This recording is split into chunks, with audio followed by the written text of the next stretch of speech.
साथियों, बात बुधवार की है। बुधवार को केंद्र शासित प्रदेश लद्दाख में हिंसक प्रदर्शन होता है। यहाँ पुलिस और सुरक्षा सुरक्षा बलों के साथ में कुछ झड़पें होती हैं और लोगों के मारे जाने की खबर हेडलाइन बनती है। भाजपा ऑफिस और सीआरपीएफ की गाड़ी के अंदर आग लगाने की खबरें आती हैं। ये तस्वीरें हैं जिसमें भाजपा कार्यालय पर टका हुआ जो झंडा है उसको उतारते हुए प्रदर्शनकारी दिख रहे हैं। फिर बाद में इसी कार्यालय के अंदर आग लगाने की खबर आती है। इसी तरह से सीआरपीएफ की वैन में यहां पर आग लगती हुई दिखाई दे रही है। घटना कहां से शुरू होती है, इसके पीछे सोनम वांगचुक की कहानी है, इनके बारे में थोड़ा सा जान लीजिए। सोनम वांगचुक, जिन्हें थ्री इडियट फिल्म के अंदर रेंचो के किरदार से प्रेरित बताया जाता है, या फिर ये कहिए कि रेंचो का किरदार सोनम वांगचुक से प्रेरित बताया जाता है। कहा जाता है कि सोनम वांगचुक, जो कि एक सोशल एक्टिविस्ट हैं, पेशे से मतलब पढ़ाई में इन्होंने इंजीनियरिंग की पढ़ाई की है और हाल ही में प्रतिष्ठित रमन मैग्सेसे अवार्ड से 2018 में सम्मानित हुए हैं। ये कई दिनों से प्रोटेस्ट कर रहे थे। प्रोटेस्ट की शुरुआती तस्वीर सितंबर 10 की आपके सामने है, जब आपने आमरण अनशन भूख हड़ताल के रूप में शुरू किया। ये उनके डे 1 की तस्वीरें हैं। आप लद्दाख में प्रोटेस्ट पर थे और आपने 35 दिन के प्रोटेस्ट का सोचा था। आपको यहां पर प्रोटेस्टर्स साथ में दिखाई दे रहे हैं।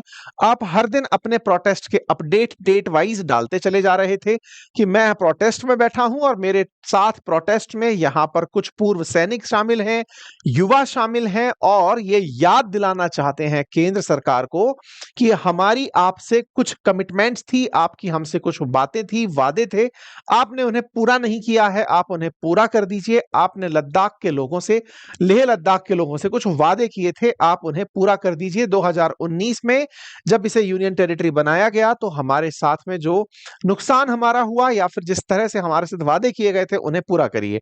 ऐसा कहते हुए सोनम वांगचुक हर दिन अपने अनशन को लीड करते हुए चल रहे थे। दिन बीत रहे थे, दिन के साथ साथ इनकी तबीयत भी डेटोरिएट हो रही थी और इनके साथ में जो साथ में लोग उतरे थे आमरण अनशन भूख हड़ताल के लिए, उनकी तबीयत में भी दिन पे दिन बिगड़ाव देखा जा रहा था। 23 सितंबर की आप यहां पर खबर देखते हैं, जहां पर ये अपनी बात को लिखते हैं। कहते हैं कि साहब, हमारे साथ में लोग जुड़ें और अपनी बातों को आगे लेकर जाएं। इनकी आफ्टर ऑल ऐसी क्या डिमांड थी जिनके लिए इन्हें भूख हड़ताल करनी पड़ी? आप लद्दाख को 6th शेड्यूल में डलवाना चाहते हैं। इनकी प्रमुख जो मांग है उसमें यह है कि लद्दाख को एक तो पूर्ण राज्य का दर्जा दे दो, पूर्ण राज्य के अलावा 6th शेड्यूल में इनको सुरक्षा दे दो, संवैधानिक सुरक्षा।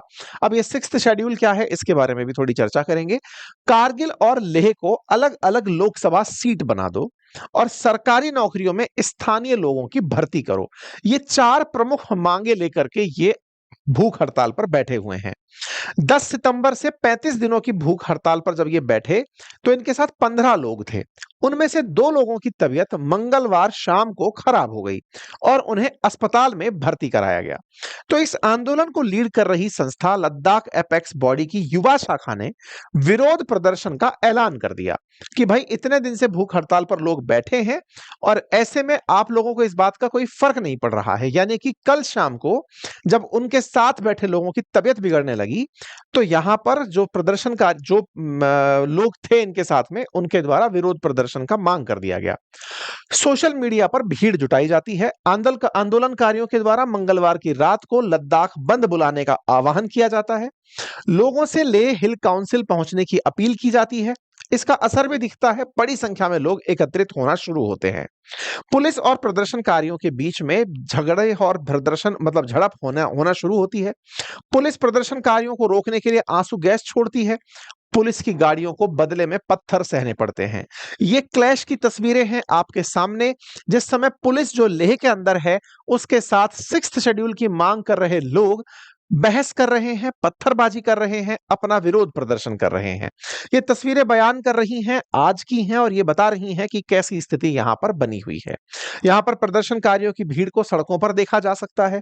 प्रदर्शनकारी किस तरह से पत्थर फेंक रहे हैं पुलिस की तरफ, सुरक्षा बलों की तरफ और बीजेपी मुख्यालय की तरफ, वो आप देख सकते हैं। और ऐसे ही प्रदर्शनकारी पहुंचते हैं बीजेपी के मुख्यालय और वहां जाकर उसे आग लगा देते हैं।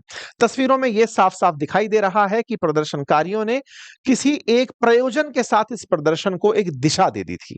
लेकिन जब यह जानकारी बाहर आती है तो वांगचुक अपने इस हिंसक प्रदर्शन होने के कारण आंदोलन को वापस ले लेते हैं और नाराजगी जताते हुए कहते हैं कि मैं हिंसक प्रदर्शन नहीं चाहता था।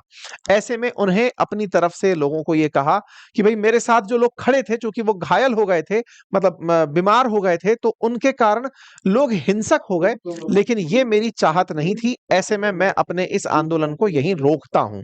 तो इन्होंने अपनी तरफ से एक संदेश जारी किया और इन्होंने बताया कि हम ये काम पिछले 5 साल से कर रहे हैं। वर्ष 2019 में जब से Jammu Kashmir state union territory में बदला, जम्मू कश्मीर और लेह लद्दाख एक अलग यूनियन टेरिटरी बनकर आए, तब तब से लेकर के ये लगातार इस बात की मांग कर रहे हैं कि लेह लद्दाख को एक अलग राज्य का दर्जा दे दो। हर साल ये इसी तरह के प्रोटेस्ट में उतरते हैं, लोग इनके समर्थन में आते हैं। ये पिछले साल की तस्वीरें हैं, आप 2023 का भी न्यूज़ देख सकते हैं, 2024 की भी। इनके द्वारा लगातार इस बात की मांग होती रही है कि लेह लद्दाख को अलग से ट्रीटमेंट मिले। अब कहानी क्या है, उसकी कहानी भी सुन लीजिए। असल मायने में जब जम्मू कश्मीर का 2019 के अंदर स्टेटहुड गया और यूनियन टेरिटरी में उन्हें बदला गया, तो 2 यूनियन टेरिटरी बनी, एक जम्मू कश्मीर थी और एक लद्दाख थी। तो लद्दाख नामक जो यूनियन टेरिटरी बनी, उसके अंदर 2 प्रमुख जगह थी। एक का नाम कारगिल था, एक का नाम लेह था। ये जो कारगिल नामक जगह है, ये मुस्लिम बहुल इलाका है। कारगिल के अंदर शिया मुसलमान रहते हैं और जो लेह वाला क्षेत्र है, यहां पर बौद्ध धर्म को मानने वाले लोग रहते हैं। यहां मुस्लिम और यहां बौद्ध। शुरुआती समय पर जब ये पूरा राज्य एक हुआ करता था, तो जम्मू कश्मीर यूनियन टेरिटरी का इस कारगिल के जो लोग हैं, इनके साथ में जम्मू कश्मीर का जो ये क्षेत्र है बाकी वाला, इनका कारगिल के लोगों के साथ थोड़ा इमोशनल कनेक्ट हुआ करता था। लेकिन ये वाला जो कारगिल क्षेत्र जो शिया बहुल है, चूंकि ये वाला क्षेत्र सुन्नी बहुल है, तो इसे एक तरह से अलग करके सरकार ने यूनियन टेरिटरी बना दिया और इन दोनों के हितों को एक साथ ही ट्रीटमेंट देने का निर्णय लिया। फिलहाल उठ रही मांग में लेह के अंदर जो बौद्ध हैं, वो चाहते हैं कि इनका जो पूरा क्षेत्र है, इसके लिए एक अलग लोकसभा सीट हो और कारगिल के लिए एक अलग लोकसभा सीट हो। ये दोनों संयुक्त रूप से सिंगल सीट के रूप में कंसीडर ना हो। दूसरी मांग इनकी ये है कि यहां तो आपने विधानसभा दे दी, इस क्षेत्र के अंदर लोगों के पास स्थानीय रूप से खुद को प्रतिनिधित्व देने के लिए क्या है? जम्मू कश्मीर के अंदर तो बाकायदा उमर अब्दुल्ला मुख्यमंत्री बनकर बैठे हैं।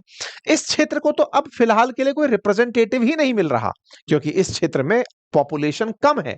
लेकिन पॉपुलेशन भले ही कम हो, लेकिन ये जिस जगह है, यहां पर उत्तर में चाइना बैठा है, पश्चिम में पाकिस्तान बैठा है। ऐसे में इस क्षेत्र का स्ट्रेटेजिक महत्व बहुत है। तो यहां के लोगों का मानना है कि यहां पर जनता को शासन में इन्वॉल्व किया जाए और उनके इन्वॉल्वमेंट पर सरकार का तर्क हमेशा से यह रहा है, चूंकि ये इतना मायने रखती है जगह, इसीलिए इसे सीधा केंद्र के कंट्रोल में होना चाहिए, सीआरपीएफ द्वारा नियंत्रित होना चाहिए और यहां पर बिल्कुल जैसे उपराज्यपाल बिठाए हुए हैं, वैसे ही उपराज्यपाल यहां इस जगह को मॉनिटर करने चाहिए। ठीक है, लेकिन सोनम वांगचुक पिछले लंबे समय से इस बात को डिमांड कर रहे हैं कि आप यहां पर जो लोग रहने वाले हैं, उन्हें अपना ऑटोनॉमस राज्य दे दीजिए। किस तरह का ऑटोनॉमस? जैसा शेड्यूल 6 में 4 राज्यों को दिया हुआ है, हम उस पर भी चर्चा करेंगे।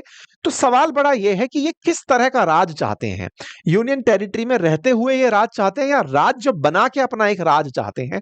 उस पर भी हम चलते हैं। तो कुल मिलाकर 370 के बाद ही, हटने के बाद ही लद्दाख में विरोध प्रदर्शन शुरू हुआ और डिमांड उठी कि यहां पर 6th शेड्यूल के अंदर इस क्षेत्र को डाल दिया जाए। अब ये 6th शेड्यूल क्या है? हमारे देश के अंदर जो ट्राइबल्स हैं, उनके लिए कुछ विशेष उपबंध संविधान के अंदर किए गए हैं, अनुसूची 5 और अनुसूची 6 में।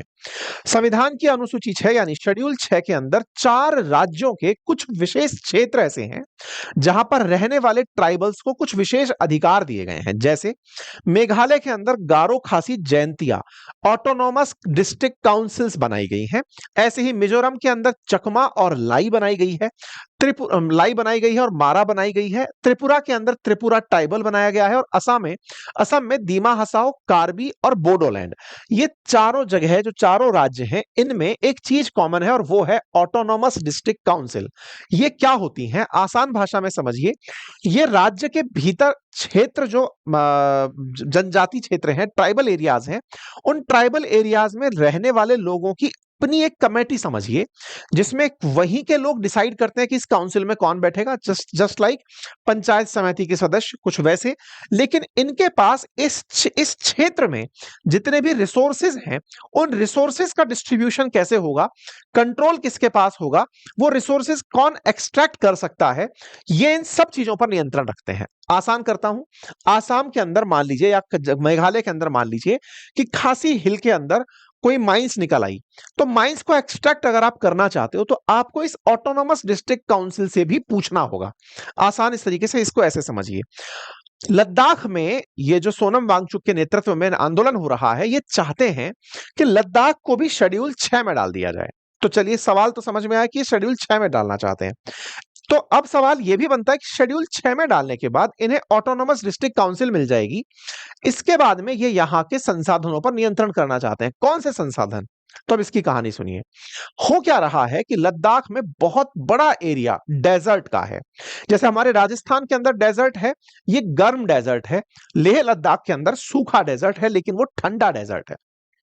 डेजर्ट सूखे ही होते हैं, लेकिन जहां डेजर्ट है क्या, जहां बारिश 25 सेंटीमीटर से कम होती हो साल भर में। तो राजस्थान में जहां है वहां हीट भी है, लेकिन लेह लद्दाख में सूखा और ठंडा डेजर्ट है।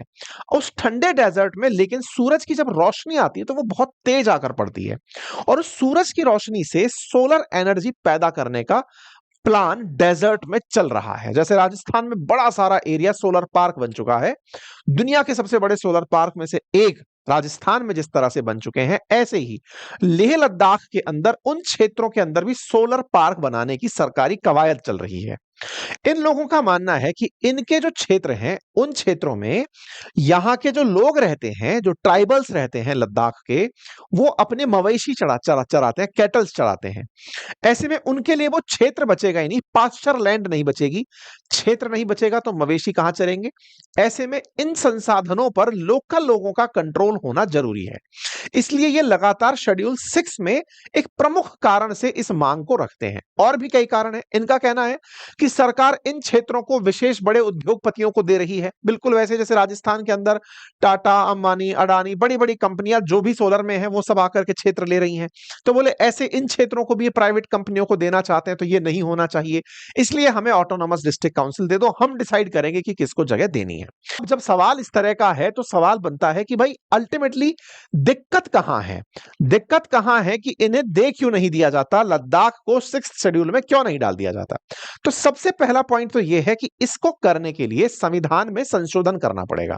तो क्या संविधान संशोधन इतना मुश्किल टास्क है? नहीं, सरकार चाहे तो ये कर सकती है। दिक्कत यहां नहीं है। दिक्कत यह है कि इस तरह का अधिकार फिर हर राज्य जहां पर जनजातियां हैं वहां पर हर जगह इस तरह की चीजें होने लगेंगी। जनजातियां सामान्यतया जंगल के क्षेत्रों में, उन क्षेत्रों में पाई जाती हैं जहां माइंस एंड मिनरल्स बहुतायत में है। जनजातियां ऑब्वियसली वो वाले क्षेत्र हैं जहां पर वन है, वनवासी हैं जनजाति। ऐसे में जहां वन है वहीं पर माइंस और मिनरल्स भी कोइंसिडेंशियली पाए जाते हैं। ऐसे में कानूनी रूप से उन्हें यह अधिकार होगा कि वो उन क्षेत्रों से माइन और मिनरल्स को निकालने नहीं देंगे, और जब नहीं निकालने देंगे तो देश के लिए एक बड़ा चैलेंज खड़ा हो जाएगा। माइन और मिनरल नहीं निकलेंगे, इसी चिंता को सरकार ने बहुत सारे राज्यों में फील किया। जैसे मणिपुर के लोग भी लंबे समय से चाहते हैं कि उन्हें शेड्यूल 6 में डाल दिया जाए। नागालैंड, अरुणाचल प्रदेश ये भी चाहते हैं कि 6 शेड्यूल में डाल दिया जाए। और तो और ट्राइब्स तो राजस्थान में, मध्य प्रदेश में और भी बहुत से राज्यों में है। यहां पर भी ये डिमांड उठने लगेगी, झारखंड में उठने लगेगी, उत्तर छत्तीसगढ़ में उठने लगेगी कि हमारे ट्राइबल एरियाज को, इन क्षेत्रों को आप इसमें डाल दो। इससे दिक्कत क्या होगी? सरकार के लिए एक बार संविधान में संशोधन बहुत सारे राज्यों में सेम प्रकार का आंदोलन खड़ा कर देगा। अगर वो यहां पर लद्दाख के लिए ये बात मान जाते हैं तो वो अन्य राज्यों में भी होते हुए इस प्रोटेस्ट को देखते हैं। तो ये कारण है जिसकी वजह से सरकार इन चीजों से बच रही है। लेकिन इन ये जो प्रदर्शनकारी हैं, इनका मानना है कि नहीं, हमारी मांग सर्वोपरि है, इसे मानिए, और अगर नहीं मानोगे तो हम ये हरकत कर देंगे। जो हुआ ये वाकई में दुर्भाग्यपूर्ण है। ये दुर्भाग्यपूर्ण स्थिति बनने से पहले रोकी जा सकती थी। ऐसा मैं क्यों कह रहा हूं? क्योंकि ये जो सोनम वांगचुक के नेतृत्व में प्रदर्शन हो रहा था, इन्हें 6 अक्टूबर को सरकार ने इनवाइट किया था बातचीत के लिए। ये 21 सितंबर की न्यूज है, 6 अक्टूबर का इनको टाइम मिला था। तो फिर ये एजिटेशन क्यों हुआ, ये प्रदर्शन क्यों हुआ, ये बड़ा सवाल बन रहा है। जब इन्हें सरकार ने इनवाइट किया था और इनके साथ लंबे समय से मिनिस्ट्री ऑफ होम अफेयर्स की बातें चल रही हैं कि आपके लोगों के लिए, लद्दाख के लोगों के लिए लोकल रिजर्वेशन कैसे हो, स्थानीय लोगों को रोजगार में कैसे लाया जाए, उनकी सुरक्षा कैसे सुनिश्चित की जाए, उनके अधिकारों की पूर्ति के लिए क्या कुछ किया जाए, इसके लिए लगातार बातें चल रही हैं। लेकिन ये अचानक भड़की हिंसा ने सरकार को सोचने पर विवश कर दिया। क्या सोचने पर विवश कर दिया? क्योंकि कुछ समय पहले नेपाल में जो हुआ, जैन जी के द्वारा प्रोटेस्ट हुए, शुरुआत में प्रधानमंत्री को छोड़कर भागना पड़ा और वहां पर छात्रों के द्वारा सत्ता का निर्माण कर दिया गया। इस पर हमने प्रॉपर सेशन भी किया, नेपाल के अंदर सत्ता बदल गई, हमने जानकारी दी। यह चर्चा जब नेपाल में शुरुआत में हुई सितंबर के अंदर, हमारे देश की राजनीति में 18 सितंबर तक पहुंचते पहुंचते लीडर ऑफ अपोजिशन के ट्वीट पर छाने लगी, भाषणों में छाने लगी। उनको उम्मीदें जगने लगी कि हमारा देश का जैन जी कुछ कर सकेगा, जो नेपाल में कर गया, जैसे बांग्लादेश में कर गया, ऐसे हमारे देश में भी करेगा। 18 तारीख को इन्होंने जैन जी शब्द को अपनी तरफ से हाईलाइट किया और आज जो सोशल मीडिया पर ट्वीट्स चल रहे हैं उसमें जैन जी जैन जी जैन जी ही जैन जी दिखाई पड़ रहे हैं। जैन जी जैन जी जैन जी ने ये कर दिया, जैन जी ने सत्ता उखाड़ फेंकी, और कई प्रोटेस्ट ऐसे निकल कर आए जिसमें यह कहा गया कि सरकार के खिलाफ इस तरह के प्रदर्शन करके जैन जी जाग चुका है, जैन जी पलटा मार सकता है, सरकार को उखाड़ फेंक सकता है। मतलब जहां बातें ना हो वहां भाजपा दफ्तरों को फूंक दो, इस तरह की मांग की जाने सोशल मीडिया पर लगी। तो यह अपने आप में एक तरह की उकसावे की कार्रवाई के रूप में नेशन वाइड देखा गया। जब सोनम वांगचुक से पूछा जाता है कि साहब आपके यहां पर कांग्रेस के द्वारा इस तरह का काम करवाया गया, इस पर आप क्या कहेंगे, तो इन्होंने कहा कि कांग्रेस का लद्दाख में कोई ज्यादा जनाधार नहीं है, इतना नहीं है कि 5,000 लोग उनके कहने पर हाजिर हो जाएं। तो बोले ऐसा उनके द्वारा नहीं हो सकता। ये आंदोलन में थे, इनको पता नहीं, पता भी था कि क्या नहीं था, ये तो खैर आप सुरक्षा एजेंसी पूछेंगे इनसे। लेकिन कुल मिलाकर के इस आंदोलन में राजनीति एंट्री कर गई।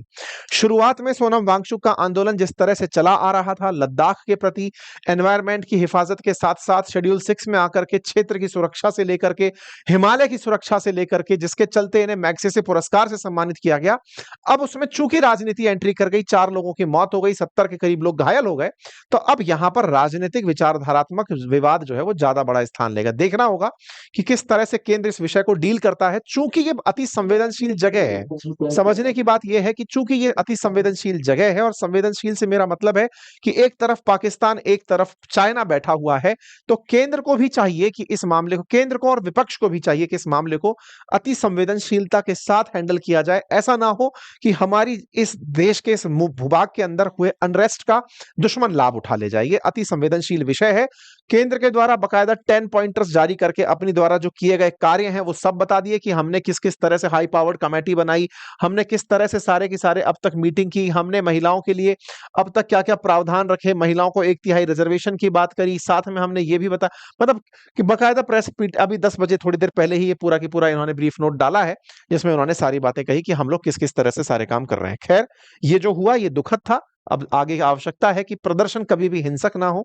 मांग रखनी है तो हमारे संविधान के अंदर अपनी बातों को रखने के लिए बैठकर बातें रखने का, अनशन करने का अधिकार है, कानूनी रूप से फ्रीडम ऑफ एक्सप्रेशन है, लेकिन कानून को हाथ में लेना किसी भी तरह न्यायोचित नहीं है। फिलहाल के लिए इतना ही।